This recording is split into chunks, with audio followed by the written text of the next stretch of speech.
Vamos a hablar de salud, pero vamos a hablar de un reciente informe, Marco, que revela el impacto que tuvo en el cerebro la infección por COVID en algunos pacientes. Exactamente, una situación realmente muy complicada en algunos pacientes, así que vamos a estar tomando contacto con Martín Belsunce, quien es investigador del CONICET y además el coordinador del estudio desde la Escuela de Ciencia y Tecnología de la Universidad Nacional de San Martín. Así que, Martín, muy buenas noches, ¿cómo estás? Te saludamos Diana y Marco desde Noticiero 9 Central.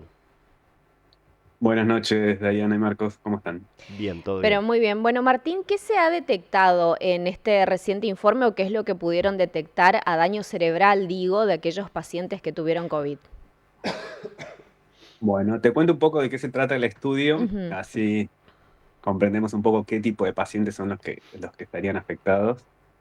Nosotros lo que estudiamos es algo que se llama COVID prolongado, persistente, que solo le ocurrió aproximadamente al 10% de los infectados con COVID, que son personas que tuvieron COVID y puede haber sido leve o severo, no importaba la gravedad.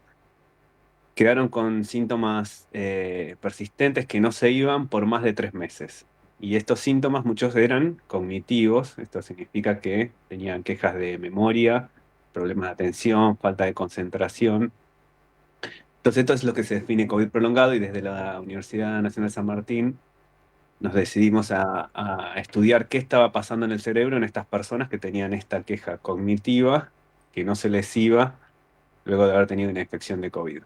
Entonces nos asociamos con un hospital de San Martín, el Hospital Eva Perón, con neurólogos, psicólogos. Yo vengo de la ingeniería y me especializo en el análisis de imágenes médicas y le hicimos resonancias magnéticas de cerebro a todas estas personas que tenían esta queja cognitiva luego de una infección de COVID y también se le hicimos un grupo control con el que los comparamos. Ujú. Ahora, Y sí. sí. No, no, no, adelante, adelante, Martín.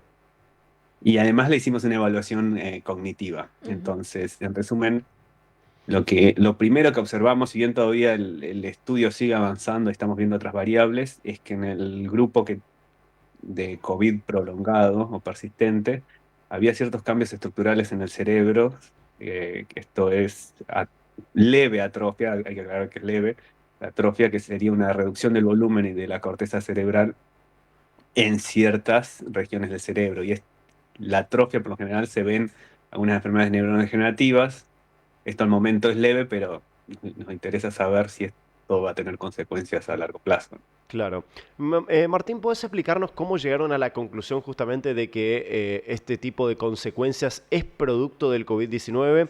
Es decir, si lo determinaron en algunos pacientes que casualmente tuvieron un COVID prolongado o fueron específicamente a esos pacientes a estudiarlos y a determinarlos.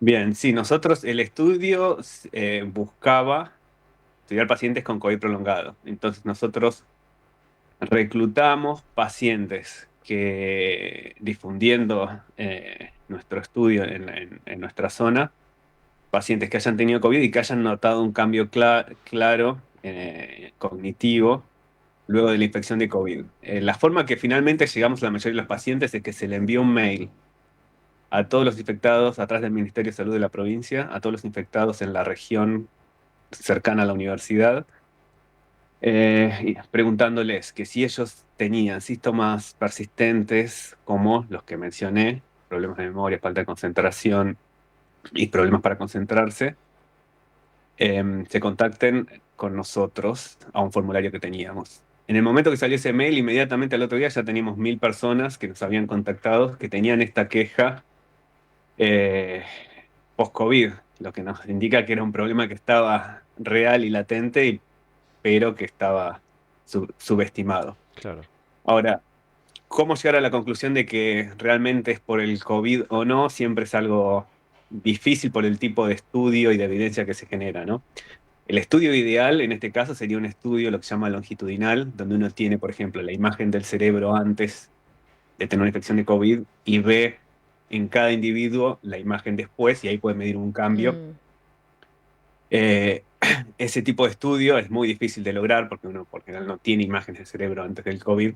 Entonces lo que se hace es un estudio transversal, que es el estudio que hicimos nosotros, donde reclutamos estas personas que llenaron el formulario, que tenían queja cognitiva por más de 3 meses, la mayoría lo tenían incluso por más de 2 años, con este problema de atención post-COVID y problemas de concentración, y reclutamos un grupo control que podía o no haber tenido COVID, pero se recuperó inmediatamente, y que estaba macheado es que tenía las mismas características en edad, sexo y nivel educativo, que son variables muy relevantes a la hora de evaluar el cerebro. Entonces, cuando comparamos estos dos grupos, vimos que el grupo de COVID prolongado tenía ciertas regiones del cerebro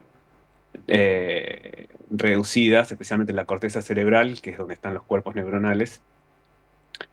Y así es como determinamos que es una característica propia de este grupo de pacientes, a través de un análisis estadístico que nos puede asegurar que esa diferencia es real y no es aleatoria. Claro. Martín, ¿por qué es importante la realización de este estudio, de esta investigación, y qué nos va a poder permitir entender a la larga cuando finalice toda esta investigación? Bueno, es importante por un lado porque afecta a mucha gente, aunque no se hable tanto de ello. Se estima que 10% de las personas en el mundo tienen COVID persistente o prolongado. En muchos otros países desarrollados tienen lo que se llama clínicas de long COVID, donde la gente va y los estudian. Sin embargo, no se sabe mucho al respecto. Entonces, en muchos lugares del mundo se están haciendo estudios para tratar de entender cuál es el mecanismo por el que está esta queja cognitiva. Otro síntoma claro es la fatiga, que afecta mucho la calidad de vida. Entonces hay muchas personas que tienen su calidad de vida afectada y no sabemos cuál es la razón. Nuestro estudio busca dar luz sobre eso, ¿no? ¿Cuáles son los mecanismos? ¿Cuáles son los cambios? Si hay cambios reales o simplemente es una queja subjetiva. Y por ahora hemos encontrado que sí hay cambios reales, como otros estudios en el mundo también lo han hecho. Sin embargo, es una población muy heterogénea y tiene ciertas dificultades para estudiar, pero lo que queremos es, primero, poder determinar si realmente hay cambios en el cerebro y cómo esto puede afectar a los pacientes. Por otro lado, si nosotros queremos evaluar tratamientos, tenemos que ver cuál es la condición actual, y para eso es importante que entendamos si estos cambios pueden ser reversibles o no, o si afectan a esta población a largo plazo. Entonces, el estudio a largo plazo también es determinar si todas estas personas, que son muchas, que tienen esta queja cognitiva post-COVID, se van a recuperar o los pone a mayor riesgo de una enfermedad neurodegenerativa, por ejemplo, Alzheimer o alguna enfermedad Claro. que en el largo plazo podría pasar. Ujú. Martín, te hago una, Ese es el objetivo. Sí. sí, te hago una consulta, Martín. Cuando se habla de COVID prolongado, digamos que fueron justamente la gran mayoría de los pacientes estudiados, digo, un COVID de cuánto tiempo, digamos, adentro del organismo de la persona. Bueno, eso es un detalle importante que vos mencionás, cuánto tiempo está el COVID, y una de las hipótesis es que el COVID está en el cuerpo, y otras es que simplemente no está, porque todas estas personas que tienen COVID persistente, que tienen síntomas, como dije, para ser definido COVID persistente son 3 meses, pero la mayoría de las que nosotros estudiamos tienen más de 2 años Ujú. con estos síntomas. No significa que el virus está todavía activo en el cuerpo. Si nosotros le hacemos un test de COVID a esas personas, le va a dar negativo. Entonces, los mecanismos, las hipótesis de por qué esto pasa, por qué siguen teniendo síntomas, hay una que sí es que el COVID sigue estando en el cuerpo activo, pero muy bajas dosis, pero otra, y la que parece ser más em, acertada, es que luego de la infección de COVID, el sistema inmune de los pacientes hace una sobrerespuesta y queda en un estado de inflamación y neuroinflamación, o sea, inflamación en el cerebro, permanente, por una desregulación del sistema inmune. Y de hecho hay una condición similar que se llama el síndrome de fatiga crónica, que ocurre post otras infecciones, pero es más raro. En el caso de COVID, yo creo que al haber tantos infectados con COVID y porque era un virus bastante fuerte, encontramos que hubo muchos de estos COVID persistentes. Entonces, en resumen, no necesariamente está el virus activo, sino que puede ser una respuesta del propio sistema inmune que hace que estos síntomas persistan y no se vayan. Claro.